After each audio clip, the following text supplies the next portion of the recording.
everyone, and welcome to Growing Together, a gardening podcast with me, John Lamb, and Don Kinsler, a lifelong gardener and the North Dakota State University Extension horticulturist for Cass County. Don, how are you doing today? I'm doing very well. The days are noticeably shorter. In the morning when we get up, it's actually a little dark in the morning yet, and not dark quite as long of a days. So, I can tell I like this time of year, though. There's a lot of harvesting going on in the vegetable garden. What have you pulled so far? Well, our onions, I haven't harvested the onions yet, but the onions, the green is disappearing. They're shriveling down to, the brownish dry. And so it won't be long and I'll be harvesting onions.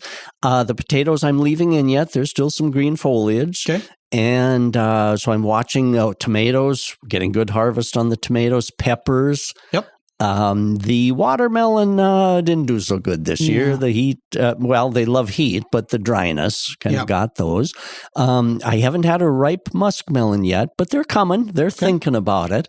And so, it's kind of that time of year when, you kind of, you can see fall coming from here. Yep. How's everything going in your yard? Good. Yeah. We've been plucking a couple of tomatoes every day. Last week, we pulled about half of our onions because they'd toppled over and the green was gone. They were smaller than I think I'd hoped for, but that's ours too. That was our first year doing it. So we'll see. And then yesterday we pulled our potatoes. What did you find? 5-gallon buckets. Digging for buried treasure. And that was, what did you find? Well, I think that some of them we probably could have left in a little longer. They're fingerlings, but we did have some last night and they were good. They were really delicious. Nice. So that's the nice thing about potatoes is you can pull them, wash them, and they're ready to go. But so it was a pretty good harvest for potatoes. We got basically a big, I think all total we did 8 seed potatoes, and we kind of got imagine a big popcorn bowl full of fairly small. I think we'll probably roast them, but really good potatoes. Nice. I've had people mention to me, why do you go through all that planting potatoes? You can buy a bag of potatoes for not that much. Oh, but it's not the same. There's no substitute for a homegrown potato. They're just it's different. The taste, the quality, and everything is there. What I'm really excited to watch now is the squashes growing. Oh, yes. And just watching those kind of form, because I think we planted 2 squash plants as you saw when you were over a couple of weeks ago, they are taking over the garden. And, we're starting to see the fruits forming now. So it's really fun to see. Yeah. Well, I admire your squash growing up on the raised planter and growing upward, because now our squash are growing on the ground. And I was so proud of their buttercup type, Uncle David's Dakota Dessert squash. But anyway, a beautiful squash forming. The other night when I peeked under the vines, voles are eating one of the prime ones, and I'm sure it was voles. I suppose they're looking for moisture. It's been awfully dry, and they must have figured this squash maybe had some nice tender greenery type stuff yet on it. And so, disappointed. So I'm going to have to start doing some vole type work. And I've noticed in our lawn, I haven't had to mow our lawn because everything is so dry, but as I'm walking around, I've seen some voles skirting around. So, and I'm sure other people maybe have been noticing that too. So we're going to have to do some vole work this fall. But you're right. It's a great time of the year because it's July was very, very hot. It wasn't always pleasant to be outside. You didn't always feel like doing the work. And now that it's cooled off a little bit, days are a little bit shorter, it is nice to be outside and being able to go back and do some work, isn't it? Yes, and I'm in the mood to dig and divide our iris, which is what we're going to talk about today, and peonies. I've got some peonies that are young enough they don't need dividing, but I want more of them. So a couple of the peonies I'm going to dig and divide into more. So it'll be fun today to talk about the iris and peonies. I'm looking forward to this, but first you've got a question from a listener. Yes, Rita wrote in and said, "Thank you for doing such great podcasts. I've been listening to them in my greenhouse. I have a greenhouse in which I grow succulents. And can you tell me the name of the fruiting bush that provides a lot of antioxidants? I meant to rewind and go back to the beginning, but I ended up listening to another one of your podcasts. Lots of great information. One suggestion, you mentioned a perennial that was in your planter. And you can put that in a pot and sink it into your vegetable garden. I've overwintered a lot of plants that way. Well, thank you, Rita, very much. Now, the shrub that Rita's mentioning that she could have rewound and caught the name is aronia, the aronia berry. You only need one of them. High in antioxidants. They're self-fruitful, so you don't need two. Growing about 5 feet high, 5 feet wide. Aronia, A-R-O-N-I-A. Wonderful shrub. And also, thank you, Rita, for mentioning the tip. There was an All-America winner called Soleil Gelato. It's a kind of a miniature sunflower type plant, an All-America winner, and I have plants of that in our pots. And I learned that is actually a perennial, winter hardy for our zones 3 and 4. And of course, it's in a pot. Perennials don't winter well in pots. So I like Rita's suggestion to take it out and maybe submerge it into the vegetable garden just temporarily over winter, because perennials will survive winter better down at ground level rather than being in a pot up above. So I really appreciate. And if anyone has comments, questions, things to share, send us an email, donald.kinsler, that's Kinzler, at ndsu.edu. And thank you, Rita. Thanks for listening, and thanks for the suggestions you had. Yeah, and I want to say if Rita was more interested in aronias, there is the Aronia Fest, or was at least Aronia Fest in Armenia, North Dakota. And usually that was about this time, end of summer, early fall. And I'm not sure if they're still doing it, but it's something to look up. I attended last year. It was absolutely phenomenal. The Aronia Festival at the Nelson Aronia Farm, they just indicated that this year it will not be. Oh, okay. So maybe they're going to an every other year, but next year it'll be here before you know it. So yeah, the Aronia Festival last year was absolutely awesome. I tasted Aronia ice cream for the first time last year. It was amazing.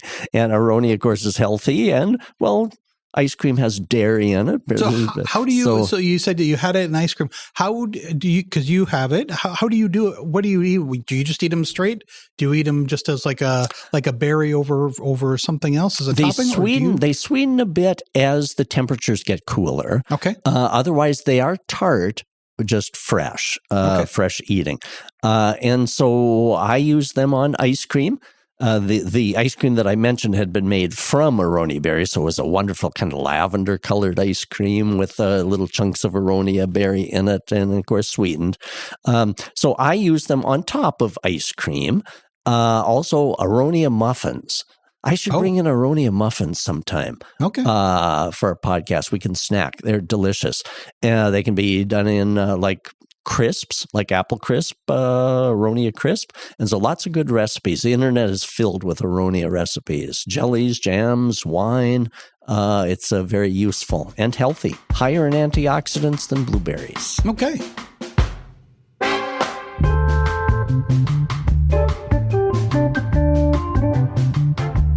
All right.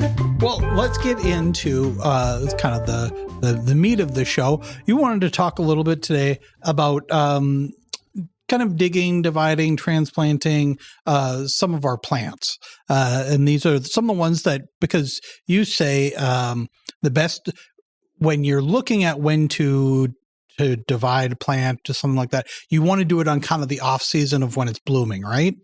So things that are early bloomers, maybe fall is the time to do it, right? So as we look at August, end of August, and into September, there are traditionally a couple of types of perennials that we dig and divide. So late August, early September is iris dividing time. And also around Labor Day, early September is peony dividing time. So there are some just year in, year out traditional things that you do. And so August, September, that's the time to do the iris and peonies. And now, so different types of perennials get dug and divided at different times of the year.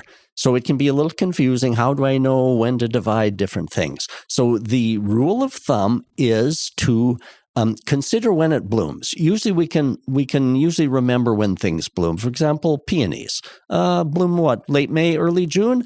So we choose the time to dig and divide is opposite the bloom time.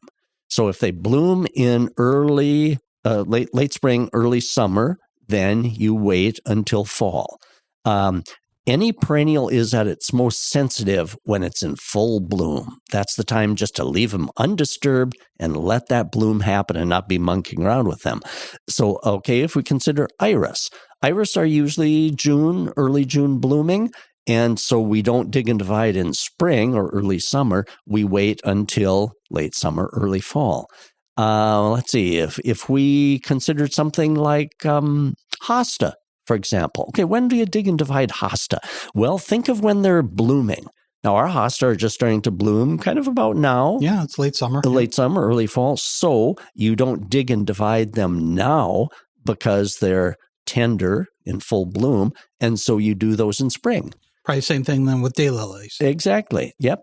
Daylilies are a little bit of an exception to a rule because they're so forgiving. You can almost dig and divide them anytime. Okay. But so that's a little bit of an exception. But otherwise, if you can remember about when that blooms and then choose the season opposite that. So that's why late summer, early fall, we're talking about iris and peonies. Now, iris, I love iris. Did you know that iris are the flower that has the widest range of colors?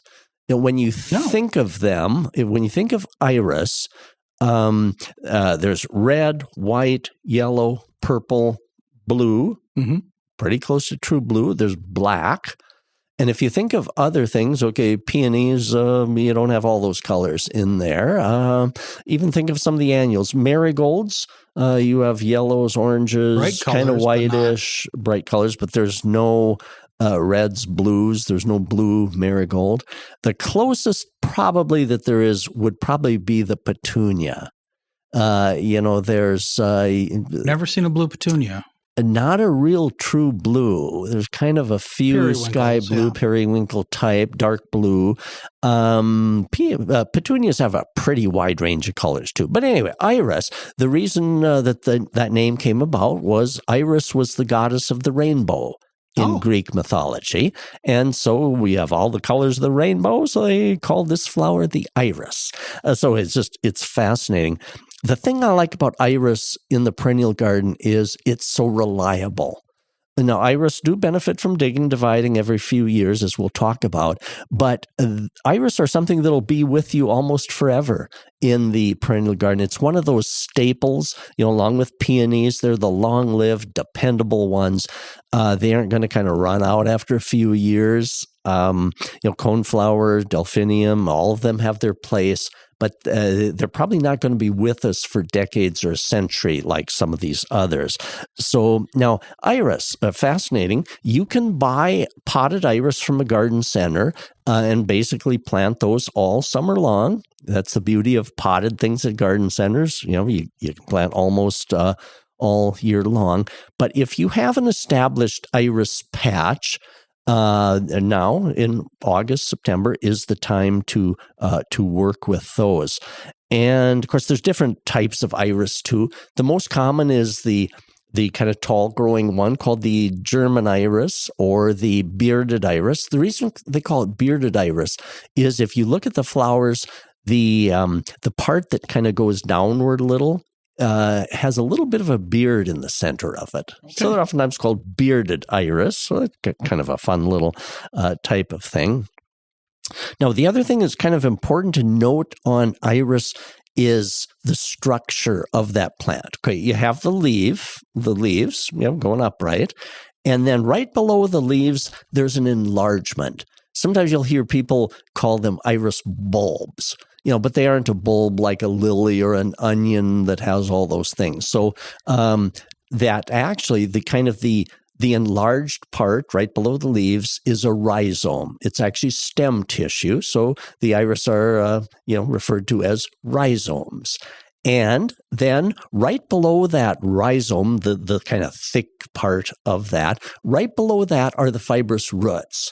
And so the root system of an iris is actually down below that thick part. And that'll be important when we look at how deeply to plant these iris. We need to kind of know that structure. So you got the leaves up above, the thickened part that's actually a rhizome, and then the true roots are in the soil down below that yet. And so, well, how often do you have to divide iris? How do you know if they need dividing? Well, iris are fascinating. When you first plant an iris, it grows, and then as each growing season goes along, they multiply. And in the center of that clump, then, the center will oftentimes be void of any leaves.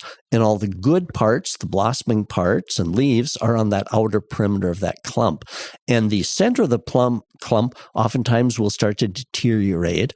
So if all the good stuff is on the outside of your clump, and typically this might be 3, 4, 5 years after initial planting, if all the good growth and everything is on the outer perimeter and the center is dead looking, that's time to dig and divide. And let's take a quick little break, and when we come back, let's talk more about how to dig and divide.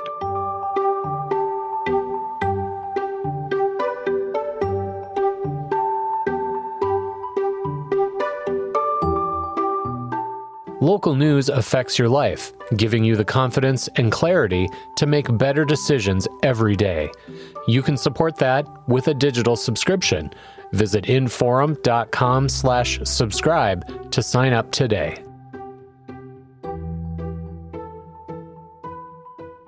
All right, we're back in this week. We're talking about fall things to do now that it's coming on fall. And one of the things to do is digging in divided irises and peonies. But we were just talking about kind of when to identify time to divide an iris. And you said that that's once there's kind of the cluster of them. The middle is kind of empty. It's not growing. Flowering around the ring. That's the time to. But you said about every 5 years maybe. Is exactly. Yeah. Yep. So let's get into how to do that then. Because I think that would be, for people who are new to it, anytime that you're talking about taking apart a plant or, dissecting a plant, you can get a little nervous because you've had this plant now for 5 years and it's been doing good. Why do you want to? Yeah, we don't want to louse it up and kill it. Right. But on the upside, digging dividing iris is so successful. So you start with either a spading fork or a shovel type spade, and just go around the outer perimeter of this clump and just dig it down. They aren't deeply rooted, so you don't have to go real deep, but just kind of go around the outer perimeter of the whole chunk, putting your spade down in. And then once you get all the way around, then with you a little bit of prying with the shovel, that whole clump should lift up and out. Now, I should mention too, do you need to dig up that whole clump and disrupt the whole thing? Or can you leave the outer part that looks kind of good, kind of leave one chunk in place and take away the rest, so you don't disturb part of it? You can, I've done that because occasionally if you dig and divide, it will skip the first year and blossom. And so, could we maybe leave part of that just in place? And I've tried that, and it can work, but yet it seems like every so often the whole thing just needs to be lifted up and reworked. And so you could try leaving one of the healthy parts and digging the rest of it. Well, anyway, once you get this big clump of iris up, a method that was taught to me by an old gardener that I use for digging and dividing all our perennials now, and that's the wash tub method. And so I've still got an old galvanized round wash tub, so I fill it with water. A plastic tote would work too. So I fill it up with water, and then with a big clump of iris, dirt attached and the whole works, I submerge the whole thing down into my wash tub. And at just the right moment, after a few minutes or so, maybe it's 15 minutes, 20 minutes, the soil starts to loosen. And even in our heavy clay soil, and if you kind of work it with your fingers a little bit as it's submerged, the soil all comes off. What's important about that is over a number of years, dandelions sprout inside clump of iris, other weeds, maybe it's little tree seedlings have sprouted up in there, and getting all the dirt off is a good way to separate out, maybe it's quackgrass that has gotten in, and you can see everything once that dirt is off. And so you can pull out the dandelion root. You see, if you don't get some of that out and you go and transplant this, the division of an iris, you're maybe transplanting that dandelion or quackgrass along with it. So I found it's really easy. Once all that dirt is away, you can see, there's the iris rhizomes, and look at that. There's a little tree seedling sitting in the middle of it there. So it's very easy then to pull out what's not wanted. So that wash tub method has really just been a tremendous learning experience for me. So we can all continue to learn. You share from one another, that's for sure. So once you've got the dirt away and you've separated out any stuff that shouldn't be in that clump, you'll oftentimes see natural dividing points. Now with iris, we talked about the center of the iris clump will oftentimes be old, no leaves coming off of there, maybe shriveled, maybe there's even a little rot starting, and the good plump rhizomes, the bulbous type sections with leaves attached on the outside, you can see where to divide those. So when dividing this iris clump, we want a set of leaves, and they kind of come up out of almost like in a hand-shaped, a fan shape up and out. You'll want one set of those, plus a rhizome, the thickened part underneath, and then it'll have roots under that. And so if you were to measure the length of the rhizome, it's probably maybe like 3 inches or so. But again, it's one of those things when you lift it up, you'll see, there's kind of natural dividing parts. You can break it by hand, oftentimes separate them by hand, or with a sharp knife cut down through. So the desired section then has the fan of leaves with the rhizome, and then the roots will be down below that. And then the other thing that customarily is done when you separate off these chunks is the leaves are cut back in a kind of a fan shape. So from the rhizome up, you cut them probably 5 inches or so, maybe 6 inches in kind of a fan shape. Trimming the leaves off like that helps get rid of some of the foliage, so there's less moisture loss through that. And so just traditionally, as you're planting iris, and also if you buy bare root iris divisions, this time of year, which sometimes you can find too, you always see them trimmed in that kind of a fan shape. The leaves are just physically cut or trimmed, so it kind of looks like a fan. Okay. And that's kind of neat. That's just the traditional way of doing it. And then the other thing that's kind of neat too, if you've kept track of the colors of those, of course the blossoms are long gone, but if you have had a label on those, and so you're dividing, you knew what the batch was, but you need to keep track of each individual division. With a Sharpie, you can write on the leaves, and that will stay on there for quite some time. So then when you get them, maybe you're planting different colors in different areas in the bed. So that will carry on that color until you get a chance to label it in its final spot then. So that's always kind of a neat trick too. So for planting iris, maybe you're replanting some back down in the original location. You're just giving it a rejuvenation. Or maybe you're planting more of that out amongst the perennial bed. Maybe you're giving some to the neighbor, but iris do bloom best in full sun. They also they also cannot stand wet soil. So even if your area doesn't drain real well or heavy clay soil, you can just create kind of a little mounded area, a little section. Maybe it's 2 feet by 2 feet where you've just raised the soil couple of inches just so that water is shed off. And so the main thing is that iris are an area that's well drained. Could add a little compost, peat moss, just to help drain the soil a little bit too. So now when replanting these little divisions or clump sections. You can dig a hole for each one. And I mentioned that the true roots are underneath this rhizome, the thickened part. And so the classic way of replanting these is to dig your little planting hole and put a little handful or mound of soil, in the bottom of the hole, and then rest the rhizome. Hopefully I'm painting this, where a person can visualize it. So then plant the rhizome on top of that little mound with the roots going down on either side of that mound. Okay. So that the rhizome itself is kind of resting on a little mound, the fibrous type roots going down on either little side of the mound. And then you backfill with soil. Now, the planting depth on iris is really important. You've done it right if, when you're all done planting, backfilling with soil, if that rhizome, the thickened part, is at or just below soil surface. So again, the roots are underneath that. They'll be down plenty deep enough. But if that rhizome is planted too deeply, it can easily rot.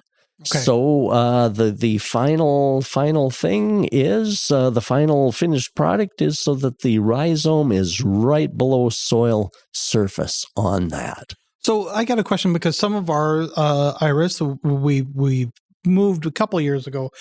I think maybe, the soil is grown away, or the rhizome is maybe purged, or, kind of come up a little bit, so that you can see the rhizome on top. It's not bulging out, like you couldn't necessarily trip over it.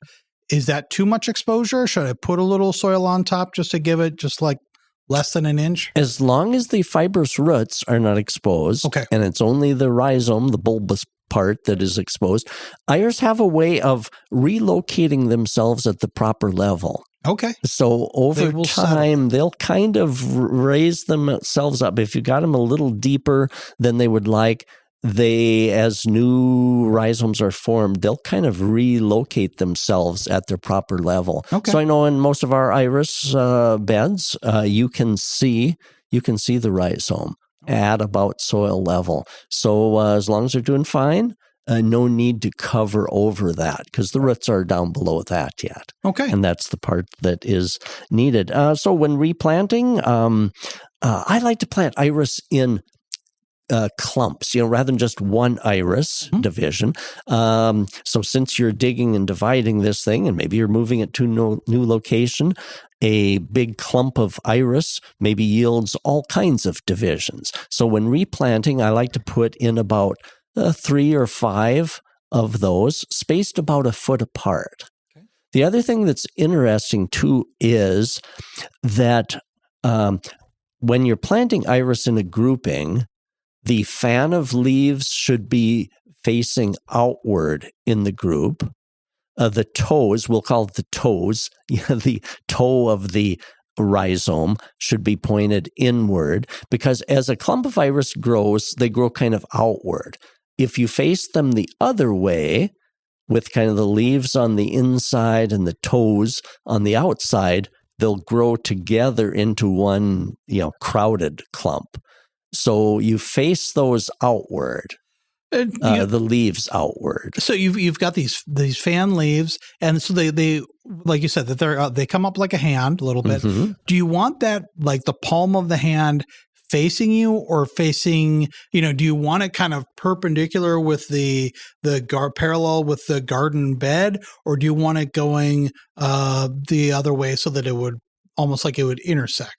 Yeah, so if you have a circular clump, if you're planting the divisions in a circle, the palm of the hand would face inward. Okay. If we were visualizing, and the rhizome would be pointing to the inside. Okay. Of the circle. Yeah, I was just wondering, like, if you want the fan as, kind of like any kind of orientation to it, because it's everything else. Just most other plants just grow up straight up. Yeah, exactly.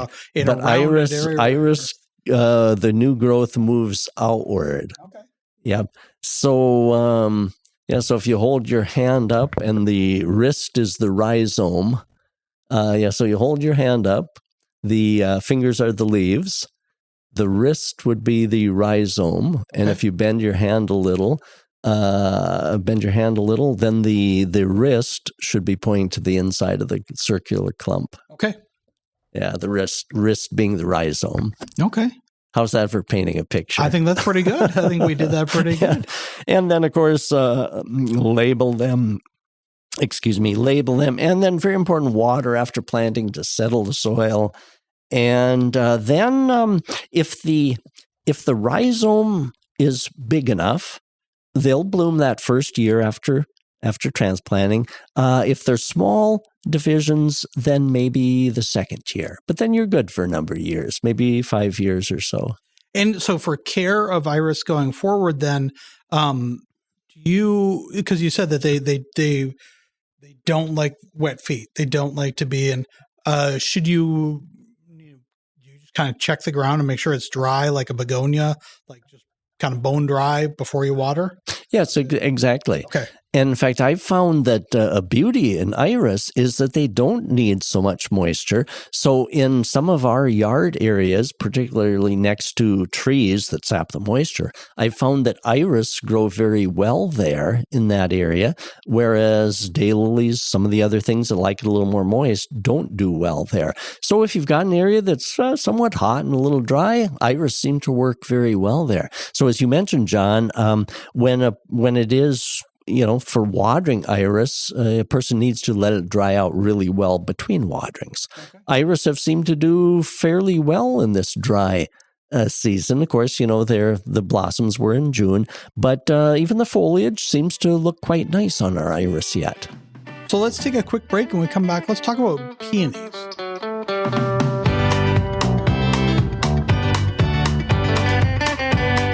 If you're loving this podcast, be sure to check out our full lineup.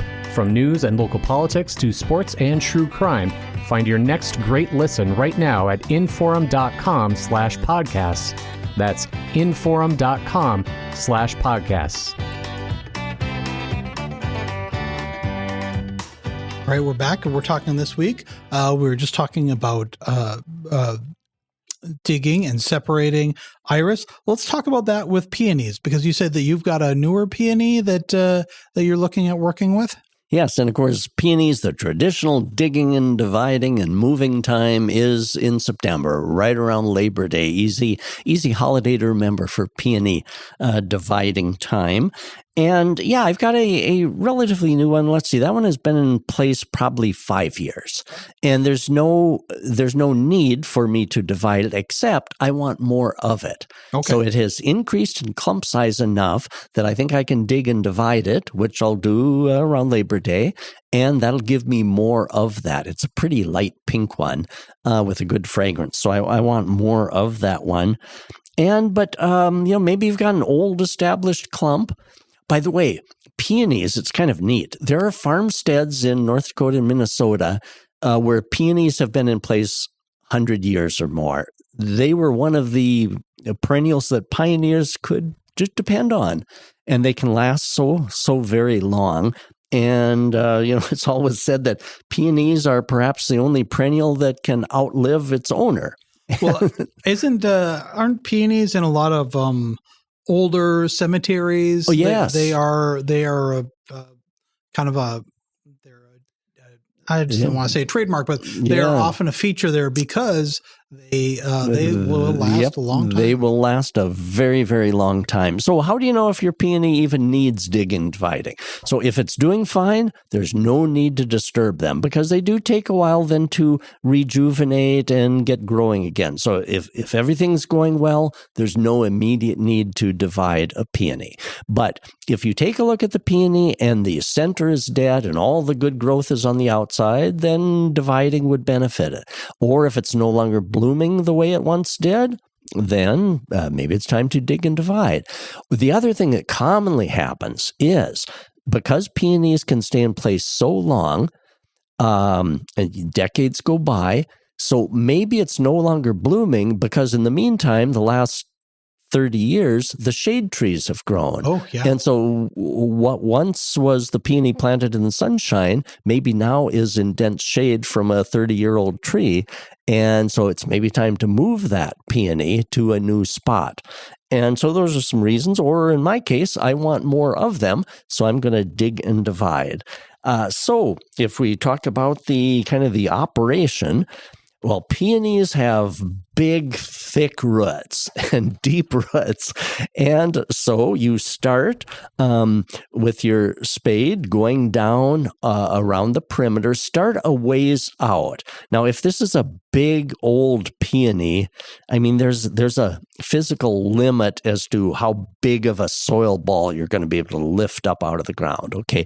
But start a ways out from the current stems. It does help too if you cut the tops back. It just makes working easier with this. And around Labor Day, the peonies have had their foliage enough. We can cut them back, maybe about an inch above ground level. That'll just make working with it easier. So you start around the perimeter. If it's a big peony, maybe start 6 inches out. If it's not such a big peony, maybe 12 inches out. The idea is we want to get as much of that root as possible. So start on the outside, go all the way around the perimeter, sticking your spade down in. The idea to loosen this big root ball. And then when you get all the way around, then gently start prying a few different directions. Try not to break the shovel handle. How many shovel handles have I broken? A few in my time. Yeah, because trying to pry this big, heavily rooted peony out, that can be a stress factor on any shovel. So anyway, when you get all the way around and then at just the right point, prying from a few different, the whole thing should kind of pop out.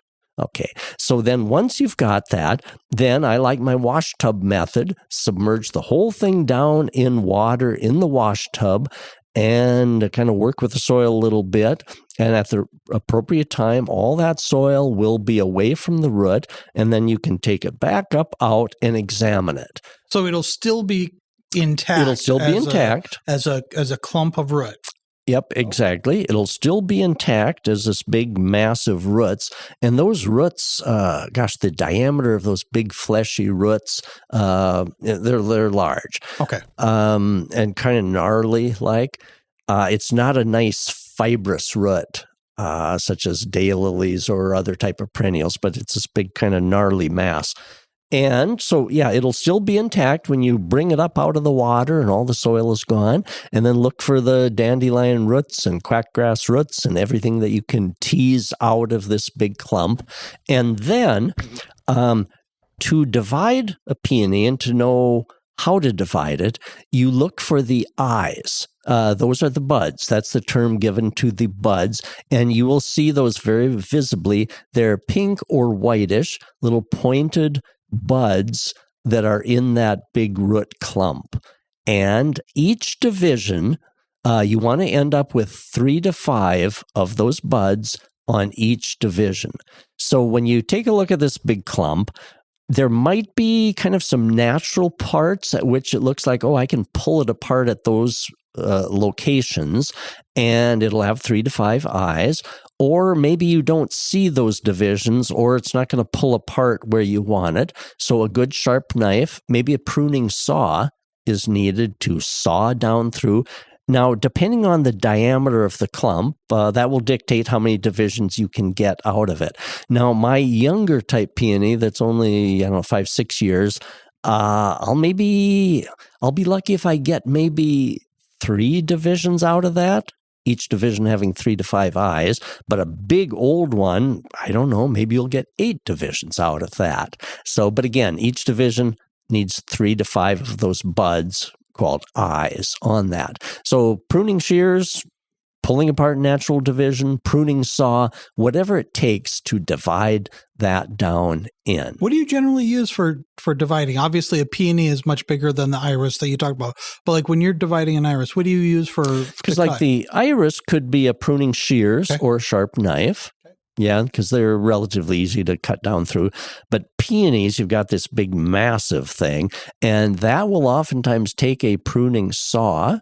And the hori knife, which is sharply serrated on one side, that works very well to saw down through. And that doesn't cause any trauma to the... Exactly. Okay. Yep, they divide quite nicely. If I have natural areas where I see kind of a split in a natural section, sometimes, they'll come apart quite easily. What about have you ever had to use, like on something so big, have you ever had to use like a Sawzall? Or, that's a good idea. Do you think that would work, or would it vibrate too much? No, I think a Sawzall would work very well. I've used a Sawzall to pull out a rose bush because the roots were so big on that. Yeah, exactly. A Sawzall, I think that's a wonderful idea. Okay. Yep. That would be maybe more efficient than a pruning saw. Maybe a Sawzall might go down through a little smoother than me trying to saw away at it with a pruning saw. I like that idea. Good idea. And so once you've got the divisions made, then it's time to replant. Of course, I mentioned full all-day sun is preferred. So incorporate a little bit of organic matter down into the soil. Most any soil benefits from that. And now the planting depth on peony is vital, because if the planting depth is too deep, they will oftentimes not bloom. So again, I mentioned the eyes, those are the buds. Take a look for the uppermost eye or bud. Okay, when the peony division is planted, that bud needs to be at about 1.5 inches below soil surface. Okay, so we're really getting specific. Yeah. So locate it. So dig your hole. Put the division down in, kind of eye it up for the depth, so that when you're done, when all the soil is backfilled, that uppermost eye is about 1.5 inches, no deeper, from the soil surface. And then, of course, water very well after planting. And then all should go well. It should come up. And now a reason for not dividing peonies any more than necessary is it takes a number of years for them to come into good bloom, 3 to 5 years. If it wants to send up a little spindly flower next year or the following year for the first couple of years, it really should be cut off. Yeah, we should take any buds off, let the strength go into that peony, knowing it's going to be with us for the next 100 years. So we sacrifice a couple of years of bloom so it can all go into the root system. Now, just because we're talking about that, obviously you deadhead, you want to cut down your peonies in the fall. If you're digging up your peonies, should you cut them back before you dig them up? Or once you plant them again, should you go ahead and cut them down? I think it's easier if you cut them back when you're starting the operation. Okay. Yeah, then it's there's less kind of floppy leaves to kind of deal with, and it's already gotten its amount of it's already gone through the growing season, and stored so up energy. Yep, exactly, and so it's a lot more efficient and effective, and it's the usual way of doing it is cutting them back at the time of digging and dividing. And is there about 1 inch above soil level? Yeah. Is there any way of gauging from how many stems there are on a peony that you have growing now, how many eyes there will be, how many divisions you think you could get out of that? Is that a correlation?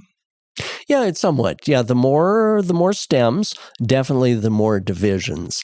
Now each stem doesn't have an eye. Sometimes there's more than one stems coming out of an eye. For example, some of our old peonies have, I don't know, maybe 20 or 30 stems coming up out. That doesn't necessarily mean that it's got 20 or 30 buds down in, because sometimes more, certain buds will send up multiple shoots.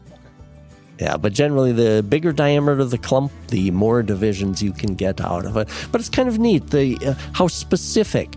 Peonies have been around so long that the guidelines are quite specific. You plant a division, you want 3 to 5 eyes. Okay.